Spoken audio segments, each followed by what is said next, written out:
समोर येते मुंबई मेट्रो 2 ची सेवा ही विस्कळीत झाली आहे। तांत्रिक बिघाडामुळे 45 मिनिटांपासून मेट्रो सेवा ही खोळंबली आहे। डीएन नगर ते गुंदवली स्थानकादरम्यान ही सेवा विस्कळीत झाली आहे। त्यामुळे जर तुम्ही या मार्गावर प्रवास करत असाल तर ही महत्त्वाची बातमी तुमच्यासाठी आहे। मुंबई मेट्रो 2 ची सेवा ही विस्कळीत झाली आहे। काही तांत्रिक कारणांमुळे ही सेवा विस्कळीत झाली आहे अशी माहिती समोर येते। तर गेल्या 45 मिनिटांपासून मुंबई मेट्रो 2 ची सेवा विस्कळीत झाली आहे।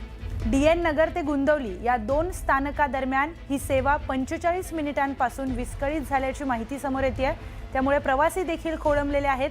तुम्ही जर या मार्गाने प्रवास करणार असाल तर पर्यायी मार्गाचा वापर करावा, कारण ही सेवा 45 मिनिटांपासून खोळंबली आहे।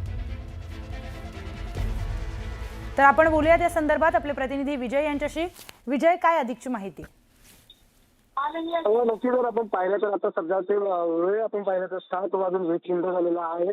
सध्या कामावरून निघण्याची ही वेळ झालेली आहे। सध्या आपण पाहिलं तर मुंबईच्या मेट्रो 2 ची सेवा आता एकटे झालेली आहे। डीएन नगर ते गोंदवली स्थानकादरम्यान सेवा विस्कळलेली आहे। 2 ची मार्गावरती तांत्रिक बिघाडामुळे गेल्या 1 तासापासून वाहतूक खोळंबलेली आहे। मेट्रोची वाहतूक खोळंबल्यामुळे प्रवाशांना हा फटका बसलेला आहे। निश्चितच विजय, मेट्रोची वाहतूक खोळंबल्यामुळे खरं तर प्रवाशांना मोठा फटका इथे बसलेला आहे। काही पर्यायी व्यवस्था इथे करण्यात आली आहे का? अजूनही काही माहिती समोर आलेली नाहीये। मेट्रोचे जे आहे त्यांच्याकडे अजून काही माहिती आलेली नाही। बरं, धन्यवाद विजय आपण दिलेल्या सविस्तर माहितीसाठी।